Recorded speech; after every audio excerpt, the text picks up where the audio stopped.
Doctor how it all started ಅಂತ 2002 ಇಂದ ನೀವು ಆಕ್ಟಿವ್ ಆಗಿದ್ದೀರಿ. ಹೌದು. ಸೊ BDS ಹೋದಾಗ ಮೋಸ್ಟ್ಲಿ ಡೆಂಟಿಸ್ಟ್ ಆಗೋ ಯೋಚನೆಲಿ ಇರ್ತೀರಿ. ಹೌದು, ಬಟ್ ಈ ಎಸ್ಥೆಟಿಕ್ ಅನ್ನೋ ಮಾರ್ಪಾಡು ಆಗಿದ್ ಹೇಗೆ, ಈ ಇಂಟ್ರೆಸ್ಟ್ ಹೇಗ್ ಬಂತು ಅಂತ ನಿಮ್ಗೆ? ಸೊ ಬೇಸಿಕಲಿ ನಾನು ಪಾಸ್ಔಟ್ ಆಗಿದ್ದು 2001 ನಲ್ಲಿ ಅಲಾಂಗ್ ವಿತ್ ಮೈ ವೈಫ್. ನಾವು 2002 ನಲ್ಲಿ ಕ್ಲಿನಿಕ್ ಓಪನ್ ಮಾಡಿದ್ವಿ. Then I wanted to pursue something more advance form of dentistry. ಅವಾಗ ಆ ಟೈಮಲ್ಲಿ cosmetic dentistry and implants these were the main advance form of dentistry.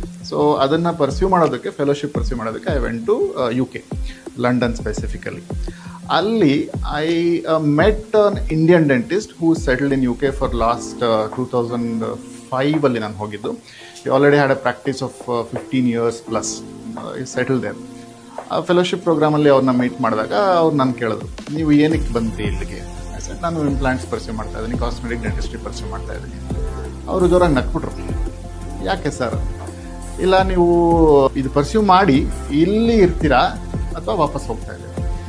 Sir ಇಲ್ಲ, ನಾನು ಆಲ್ರೆಡಿ ಪ್ರಾಕ್ಟೀಸ್ ಇದೆ ನಂದು, ನನಗೆ ಅದು ಬಿಟ್ಟು ಬರೋಕ್ಕೆ ಇಷ್ಟ ಇಲ್ಲ. So I am going back to Bangalore. You think in a place like India people can afford this kind of treatments? Do you think they even know about these treatments? And do you think they can come for looking for this kind of treatment? You ದುಡ್ಡು waste ಮಾಡ್ತಾ ಇದ್ದೀರಾ, time waste ಮಾಡ್ತಾ ಇದ್ದೀರಾ, you're wasting your youth actually. You should do this and settle back in UK so that you can earn more money. So I said, no, this is not how it goes. Maybe the perspective that you have about what India is or what Bangalore is different. Today things are changing. Yes. So I believe that ನಾನು ವಾಪಸ್ ಬಂದು ಇದನ್ನು pursue ಮಾಡಿದ್ರೆ ಇಲ್ಲಿ definitely ಜನಕ್ಕೆ interest ಇರುತ್ತೆ ಅಂತ ನನಗೆ ನಂಬಿಕೆ ಇತ್ತು. ಜನ ಇದನ್ನ ಕೇಳ್ಕೊಂಡು ಬರ್ತಾರೆ ಆ್ಯಂಡ್ ಅಪ್ರಿಷಿಯೇಟ್ ಮಾಡ್ತಾರೆ. ಆ್ಯಂಡ್ ಕಾಸ್ಟ್ ಫ್ಯಾಕ್ಟರ್ ಸೈಡಲ್ಲಿ ಟ್ರೂನು ಇದಕ್ಕೆ ಒಂದು ಆಪರ್ಚುನಿಟಿ ಇರುತ್ತೆ ಅಂತ ನನಗೆ ಖಂಡಿತ ಗೊತ್ತಿತ್ತು. I was very confident of that. So I came back and then pursued lot of other advanced courses in ಮುಂಬೈಯಲ್ಲಿ, UK, and then US.